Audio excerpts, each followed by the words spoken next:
2, 1.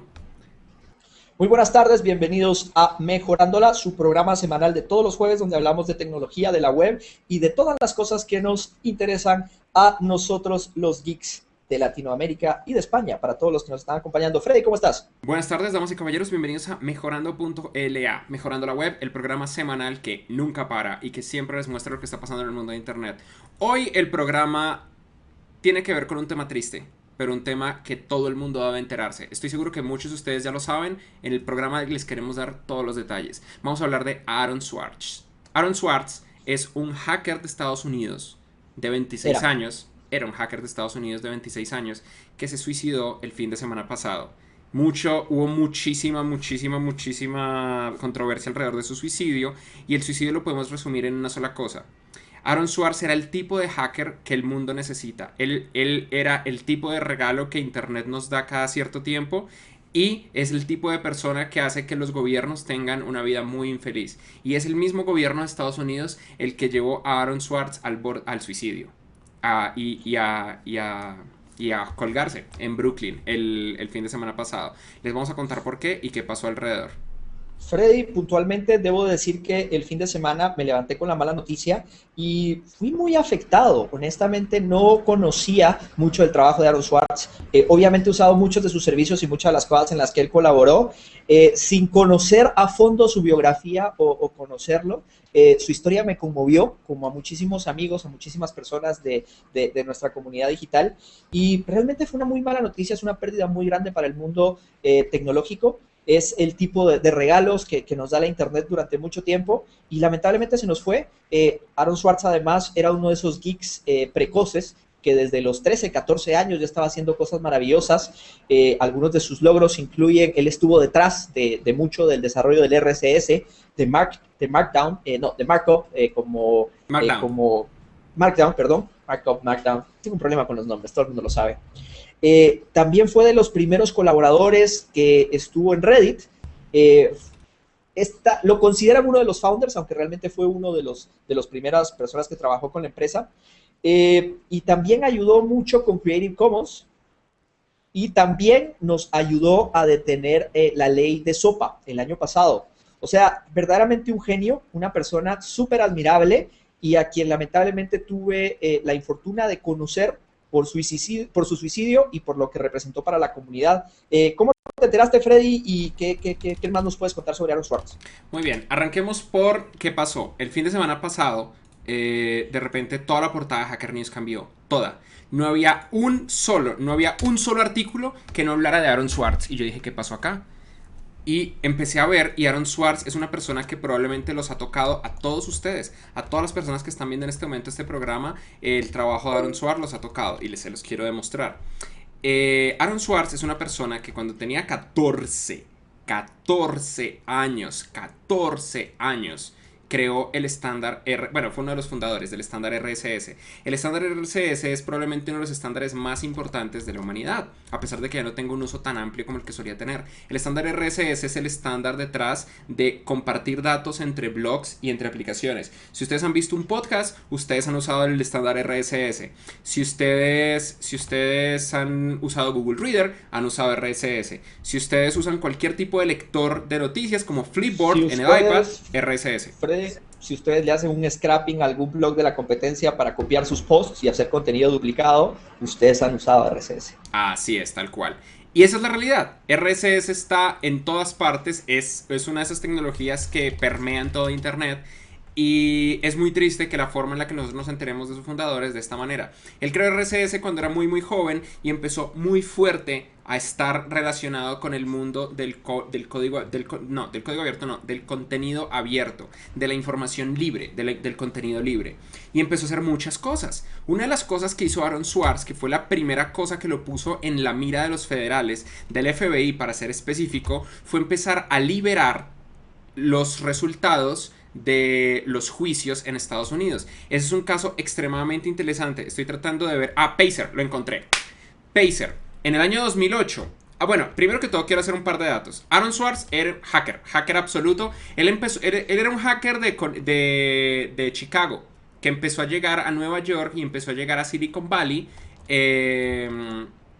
con ideas, simplemente, a cuando tenía 14 años. Muy, muy, muy, muy pequeñito. Y la gente, wow, interesante. Él conoció a Lawrence Lessig, que es el fundador de Creative Commons, que es probablemente el movimiento de contenido libre más importante del planeta. Y fue muy fuerte y muy parte de esta movida. Y él empezó a programar en Python y en App Engine. Y con sus Freddy, capacidades. algo interesante de Python, que él también está detrás de web.pi. Muchas gracias por el recordatorio. Aaron Swartz es el creador de Él está Web.py. detrás de... Sí, fue el creador Cuéntanos, directamente. cuéntanos. Web. Sí, él creó web.py, que muchas personas lo utilizarán si están trabajando hoy con Web, Python. Web.py es lo que había antes de Django. Web.py es una librería de Python para hacer web. Fue la librería en la que fue construido Reddit y fue la razón por la que Reddit empleó a Aaron Swartz. Reddit, como muchos de ustedes lo sabrán, es probablemente el sitio de noticias más importante de internet. Es donde nacen los memes, es el nuevo 4chan. Como parte de Reddit, Reddit fue comprado por Condé Nast. Condé Nast es la empresa que es la dueña de Wired, la revista de tecnología más importante del mundo. Condé Nast compró Reddit y él, Aaron Swartz, como uno de los primeros empleados, tuvo acceso, una vez la empresa fue comprada, a cierta cantidad de capital. No era mucho, estamos hablando de menos de $1 millón, pero suficiente dinero sobre todo para alguien tan joven. Entonces él agarró este dinero y lo usó para comprar contenido que debería ser público. Existe una base de datos en Estados Unidos llamada Pacer, como pacificador. Pacer es Public Access to Core Electronic Records. Resulta que cada vez que una corte federal en Estados Unidos determina una demanda, esa demanda se vuelve un precedente de la ley. Si yo demando a Christian por vestirse con camisas cuadradas y le digo que tiene que vestirse con camisas rayadas, el hecho de usar camisas rayadas se vuelve parte de la ley. El tema es que hay tantísimas demandas en Estados Unidos que la ley se vuelve increíblemente compleja. Entonces los resultados de las demandas son públicos, son del dominio público por ser parte del gobierno federal de Estados Unidos. Y el contenido es el contenido es libre, pero no es gratis. El contenido está en una base de datos que cuesta dinero llamada Pacer, en la cual los abogados tienen que poner platita para poder acceder a esos datos. Eso hace que el acceso a la ley solamente se le permita a los abogados que están tapados en dinero, a la gente que puede permitirse este tipo de pagos, y no es tan cool. Es así de sencillo. No es que sea muy caro, vamos a ser sinceros, no es que sea muy caro, pero tiene el costo lo suficientemente alto como para que cierto tipo de personas no accedan a él. En el año 2008, Pacer generó $150 millones en ingresos, para que vean el negociazo que es vender contenido gratuito. Entonces, ¿qué fue lo que hizo Aaron Swartz? Aaron Swartz en el 2008 agarró la mini fortuna, muy pequeñita de nuevo, estamos hablando de menos de $1 millón, agarró la mini fortuna que se hizo con Reddit y la gastó en comprarse un porcentaje altísimo de los documentos de Pacer y los puso públicos, completamente públicos, y creó un sitio llamado, estoy tratando de encontrar el nombre acá, Recap, que es como una reorganización de la palabra Pacer. Creó un sitio llamado Recap que le permite a uno ver esos documentos gratuitos, y creó un plugin para Firefox. En esa época Firefox era el navegador más usado. Creó un plugin para Firefox que cuando un abogado entraba a Pacer y veía un documento, el plugin le decía: hey, este documento ya Aaron Swartz lo compró gratis, y se llama Recap. Y está en Recap. Eso y le generó mucha ira al gobierno gringo, al gobierno federal, porque le quitó ingresos que no debería tener el gobierno federal y le pareció muy sospechoso. Entonces el FBI abrió una investigación y lo tuvieron acosado con abogados, llevándolo a la corte, evaluaciones, etcétera, hasta que eventualmente en septiembre del 2008, esta investigación empezó, estoy viendo acá los datos. Fueron como unos 3 meses de investigación en el cual acosaron un montón a este pobre hombre. En septiembre del 2008, eventualmente el gobierno tuvo que decir: ok, este tipo no cometió ningún delito. Obvio que no cometió ningún delito, imbéciles. Pero después de muchísimo acoso del Estado. Y aquí viene lo problemático. Aaron Swartz siguió protestando y creó la organización más efectiva en combatir contra SOPA. ¿Se acuerdan de SOPA? Stop Online Piracy Act. SOPA, nosotros aquí hablamos, tuvo muchísimos nombres. En Colombia fue la ley Lleras, en México fue... ¿Cómo era en México, Cristian? Se me olvidó. No me acuerdo. Bueno, en México también tuvo otro ¿Cinde? nombre. No, la ley CINDE es la de España. Ah, Pero bueno, sí, en de México... España, etcétera, pero por ahí van. Sí, por ahí van. El hecho es que en México también tuvo un nombre. ACTA, muchas gracias, chat. Muchas gracias. Abimael Martel. ACTA. Aaron Swartz creó una organización en contra de SOPA, con el apoyo de la Wikimedia Foundation, llamada Demand Progress. Freddy, algo importante antes de que hables también de cómo siguió haciendo todo este trabajo de activismo digital. El chico era un genio y además no, si alguien lo cuestionaba o algo le parecía que estaba mal hecho, él se ponía a investigar con datos puntuales. Hay una historia que leí que me encantó sobre Jimmy Wales. Jimmy Wales, el fundador de Wikipedia, una vez llegó a una universidad donde él estaba participando y dio una conferencia donde hablaba cómo funcionaba Wikipedia y decía de que la mayoría de Wikipedia la habían escrito únicamente 200 editores de acuerdo a estadísticas que él había hecho de reportes y de detalles y de actividad, que habían 200 top users y que ellos hacían la Wikipedia, que todos los demás la consumíamos. Aaron Swartz dijo, esto suena muy raro, así que el tipo creó un script que fue a ver los logs de creaciones de la Wikipedia y le demostró a Jimmy Wales de que estaba equivocado, de que la Wikipedia la crea gente que entra esporádicamente a compartir contenido y que sí hay un equipo de editores increíbles que se dedican a hacer que la Wikipedia tenga un formato, tenga un estilo, tenga el estilo que reconocemos. Pero entonces él hacía eso, cada vez que alguien llegaba y daba alguna historia, él venía y decía, ¿qué pasa si yo puedo minar estos datos y por medio de programación sacar estadísticas para ver si eran ciertos? Él tiene muchos papers, les recomiendo muchísimo que lean su blog, que está por ahí para la memoria. De hecho, también escribió un artículo donde decía qué hacer si algún día me pasa un bus encima, donde básicamente decía qué hacer con su dominio, qué hacer con sus cosas, quién sería el encargado. Y esto lo escribió en el 2008. Lo escribió en el 2008. Él escribió, ¿qué pasa si algún día me muero? Esto es lo que quiero que pase con mis contenidos, incluyendo que toda la información de mi disco duro debe ser liberada al dominio público. Y tiene un blog súper interesante, un artículo buenísimo al que llegué gracias a Inti, @Inti, que comentaba sobre la productividad. Él también se cuestionaba cómo ser más productivo, cómo tener mejor tiempo de calidad, cómo no procrastinar, donde él decía que procrastinaba. Entonces, es súper interesante leer todo el conocimiento que él estaba aportando y aportó durante todos los años y nuevamente, lamentablemente, nos enteramos de mucho de esto ahora que lo llegamos a conocer. Freddy, cuéntanos qué pasó entonces con toda la iniciativa para parar a SOPA y qué fue lo que lleva precisamente a la última demanda del gobierno de Estados Unidos. Excelente.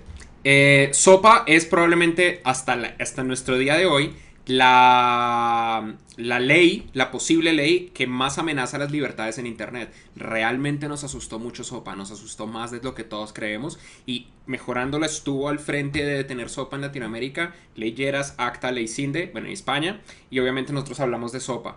Reddit estuvo muy fuerte tratando de detener SOPA, Google, todo el mundo lo detuvo y afortunadamente, por lo menos por ahora, quedó quieta. Acuérdense que esta fue una pelea que pasó hace menos de un año. Esto fue el año pasado, en mayo 21 del 2012.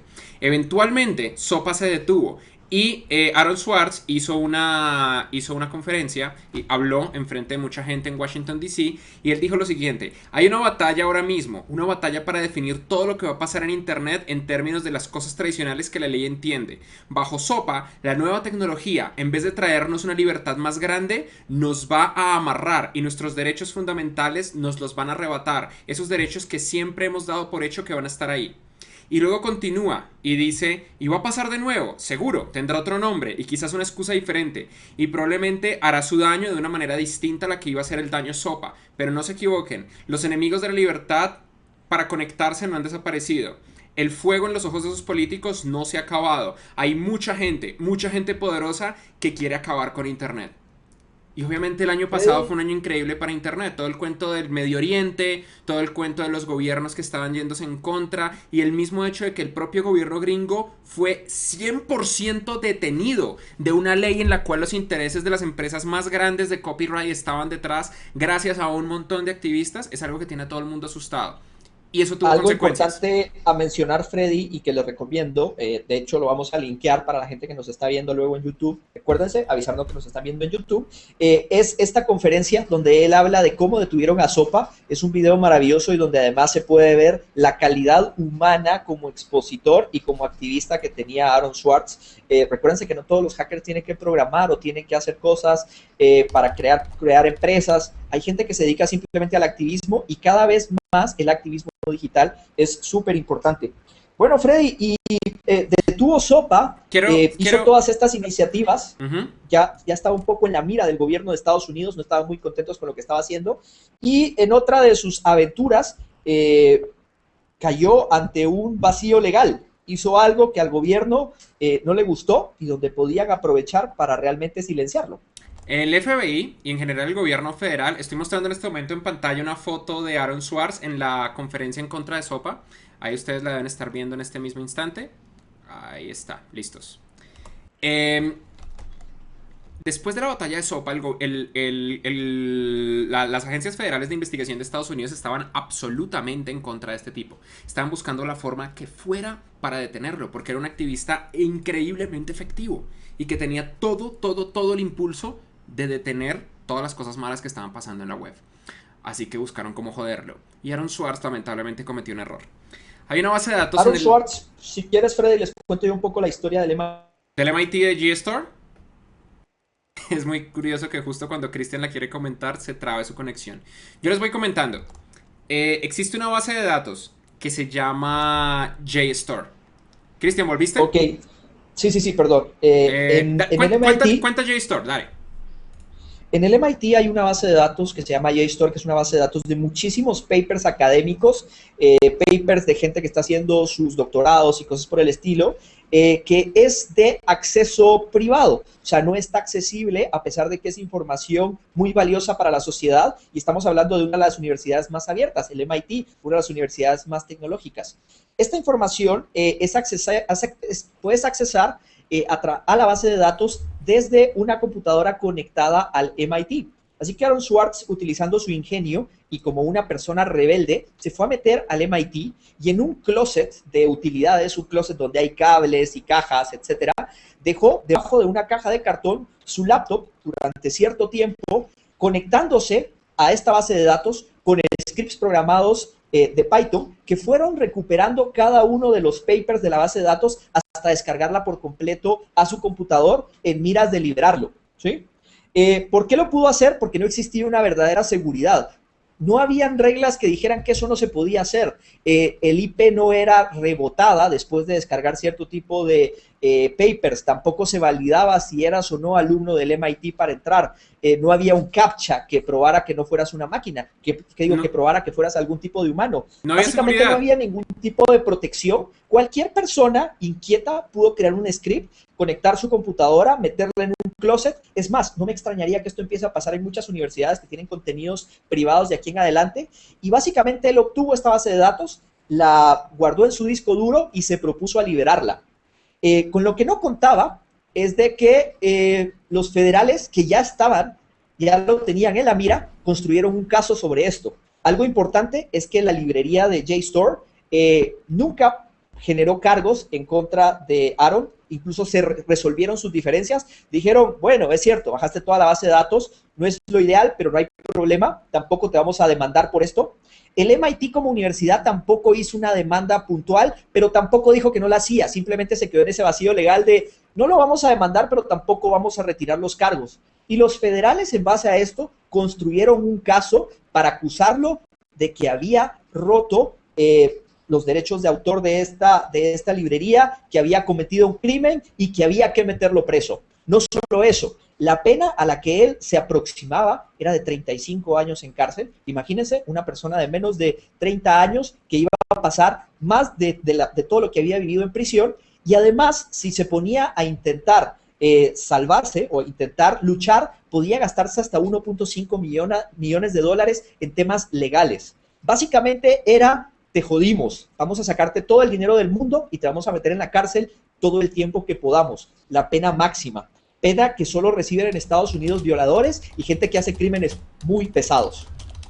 A mí me pareció increíble. 35, de hecho, la pena estaba entre 35 a 50 años por lo que él tenía. Y era ridículo. Y encima de todo, le tocó a una fiscal extremadamente dura, Carmen Ortiz, una fiscal de Boston, ella es muy conocida por ser la fiscal anti-hacker. Es una fiscal que no perdona a nadie que comete delitos electrónicos y busca las penas más exageradas. La fiscal últimamente ha salido en medios diciendo que no, que ella nunca le quiso colocar 35 años, que solamente le quería colocar 6 meses, pero es que es impresionante. Piensa en esto, Cristian. No, Freddy, algo importante. Ella sí le quería comentar los 35 años. La diferencia es que si él se declaraba culpable de todos los delitos, solo podía hacer 6 meses. Pero él tenía que romper su identidad, él tenía que llegar y decir, sí, soy malísimo porque hackeé y hice cosas muy malas en contra de esta institución y lo hice. Básicamente tenía que declararse un delincuente por ser curioso y por tratar de liberar documentos, que además la organización afectada nunca presionó cargos. Súper importante. Entonces, sí ha salido a defenderse. De hecho, importante, Carmen Ortiz, de los US Hispanics, de los que no estamos precisamente orgullosos. Carmen Ortiz se ha tratado de defender, no solo ella, su esposo, su marido, que es un ejecutivo de IBM, la ha estado defendiendo por Twitter, pero hay muchas evidencias de que ella ha presionado contra muchos hackers y no es el primer hacker al que lleva al suicidio. Ya tiene otras historias de presiones porque es bastante fuerte. Y entre las últimas medidas que cometió días antes de su suicidio, ella ya había hecho órdenes de cateo para que fueran a quitarle su ordenador. Exacto. Y sus artículos digitales. De hecho, eso fue el día, en la mañana de que él se suicidó, recibió la amenaza del fiscal de Boston que iban a llegar a Brooklyn a quitarle todos sus dispositivos electrónicos. Entonces, pónganse en esta situación. Aaron Swartz, un tipo que lleva toda la vida peleando por los derechos de Internet, que lleva toda la vida peleando porque el contenido sea libre y por evitar que la política acabe con lo mejor que tiene la web. De repente, en uno de sus esfuerzos por hacer libre un contenido que debería ser libre, que son los papers científicos de J. Storer en el MIT, lo agarran y la fiscal le coloca el máximo, o sea, ni siquiera un violador. Miren, yo puedo ir ahora mismo a Estados Unidos y meterle un tiro a alguien, dispararle a alguien y tengo menos pena. Yo puedo en este momento, bueno, yo no, pero alguien podría violar a alguien, violar a una persona y tiene menos pena. Delitos sexuales terribles como la pedofilia tienen menos pena que los 35 a 50 años que le querían meter a un tipo por descargarse los archivos científicos que deberían estar abiertos de todas formas de una universidad. Este es el nivel absurdo al que se estaba llegando. Y entonces pónganse en la mente de este tipo. Es un tipo que no tiene plata. Él ya no tenía plata. Su dinero lo usó para liberar Pacer. No tenía dinero.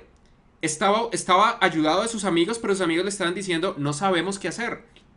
No sabemos cómo ayudarte, porque todo el poder del gobierno gringo está en tu contra. Sus amigos están tratando de ayudarlo sin mucho éxito.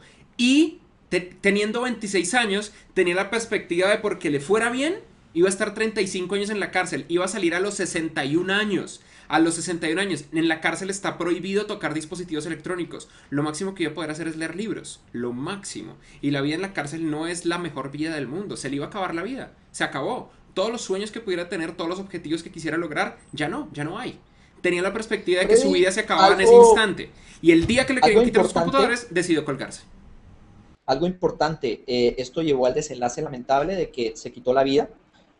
Lo cual lamentamos porque perdimos a una persona súper valiosa, pero también el gobierno presionó de una manera histórica y hasta cierto punto su legado debería de servirnos a todos para evitar que este tipo de atropellos continúen. Otra cosa súper importante a mencionar sobre todo este caso de Aaron Swartz y de las lecciones que nos deja, es que él pidió mucha ayuda en muchos de los medios digitales que nosotros consumimos. Reddit y Hacker News tenían conversaciones donde él contaba su historia, él contaba que había hecho lo del MIT y que lo querían meter 35 años presos, que necesitaba dinero para salvar su reputación. En una conversación de Hacker News hace algunos meses, él comentó todo el caso, y lo más interesante es la primera reacción que tuvo la comunidad en una de estas discusiones de Hacker News donde él pedía ayuda en el fondo de Aaron Swartz. Él tenía un fondo donde estaba recaudando fondos para salir de este juicio. El primer comentario le decía, oye, ¿por qué te metes a ese closet y haces cosas malas? Man up, o sea, sé hombre, acepta las consecuencias.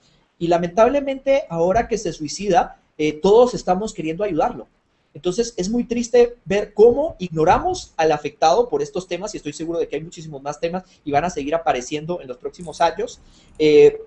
Pero nos damos cuenta únicamente cuando ya es muy tarde. Eso es algo en lo que yo me siento mal porque yo estoy pendiente de estar monitoreando medios y de vivir esta cultura digital.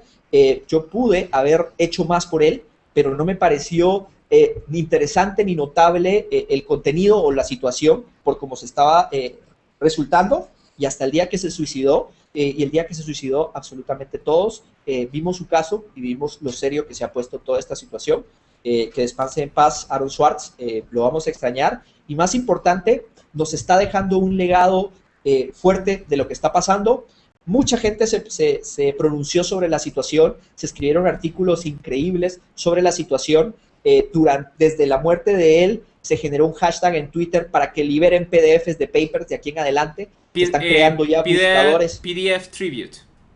PDF Tribute. Si ustedes tienen algún paper educativo en alguna librería privada de sus universidades, por favor, libérenlo, manden un tweet con ese documento. Queda un legado súper importante. Mediáticamente todos nos enteramos de esto, llegó a los grandes medios. También los políticos están aprovechando de esta situación. Hay una congresista que quiere promover la ley de Aaron Swartz para que estas situaciones no pasen. Me parece que es mucho sensacionalismo y política barata, pero me gusta ver que esto nos deja a todos pensando y analizando situaciones, porque definitivamente no queremos que esto se repita. Y también nos lleva a otro punto. Aaron Swartz sufría de depresión. Mucha gente introvertida, mucha gente geek sufre de depresión, se siente solitaria en su medio, en su mundo. Y hay maneras. Lamentablemente, espero que esto nunca nos llegue a pasar en Latinoamérica, y espero que la gente que también está luchando por una internet más abierta en nuestros países nunca vaya a ser afectada. Y si está afectada, espero que todos luchemos como el gremio que somos. Personalmente, yo he apoyado a muchísima gente de mi medio que ha tenido depresión, gente en Crystal Lab específicamente, y he hecho todo mi mejor esfuerzo porque estén mucho mejor. Es muy complicado, pero es una responsabilidad que tenemos todos en la web. La realidad, al fin de cuentas, creo yo, del caso de Aaron Swartz son dos cosas. Uno, si ustedes en algún momento contemplan la posibilidad de suicidarse, hablen con alguien. Internet es gigantesca y muchísima gente, más de las que creen, les va a ayudar. La gran ventaja y lo más importante de internet es que en la web uno jamás, nunca, jamás, nunca, nunca, jamás está solo.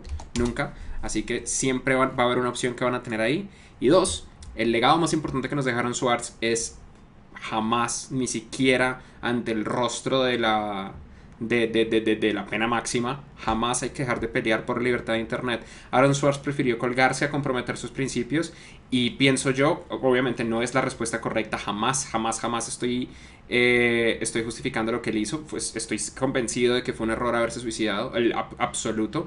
Él era más útil a la humanidad vivo que muerto, pero su suicidio le abrió los ojos a muchísima gente.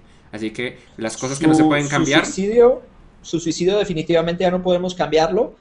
Obviamente todos hubiéramos querido que esto se evitara, aunque también crea un legado. El impacto que esto tuvo no va a ser replicable. Ahora pondremos mucha más atención. Si él simplemente hubiera luchado por este juicio, Freddy, no sé, posiblemente no nos hubiéramos enterado, posiblemente el atropello hubiera continuado, posiblemente esta historia no hubiera cambiado a la internet de la forma como lo está haciendo. Bueno, esto es lo que pasó esta semana. Creo que era una historia súper importante que tenía que ser contada en Mejorándola, y es una de las historias que más me ha conmovido en todos los años que he estado trabajando en internet. Así es, yo quiero mencionar una cosa. Bueno, antes de eso, lo más importante, todos nosotros, creo yo, tenemos que seguir peleando por la libertad de la web. Los contenidos de Mejorándola siempre han sido Creative Commons y lo siguen siendo. Si no nos creen, miren aquí abajo. Es más, el código de Mejorándola está abierto en GitHub si ustedes quieren ser parte. Todo el código que compone Mejorándola, ustedes pueden acceder a él ya mismo. Y nuestros contenidos, tanto a nivel de nuestros videos como lo que creamos, es Creative Commons. Eso es una parte de pelear. La segunda parte de pelear es no permitir en ninguno de nuestros países que las leyes que limitan a internet nos afecten y pasen en cada uno de nuestros países. Quiero mencionar, voy a tratar de hacer mi mejor esfuerzo por traducirlo en tiempo real. Hubo muchas tautologías de lo que... eulogías de la muerte de Aaron Swartz. La de Cory Doctorow es espectacular, la de Larry Lessig, la de la novia, la de la mamá, pero la que a mí más me dejó impactada es una que es más corta que un tweet, que es la del fundador de internet, Tim Berners-Lee.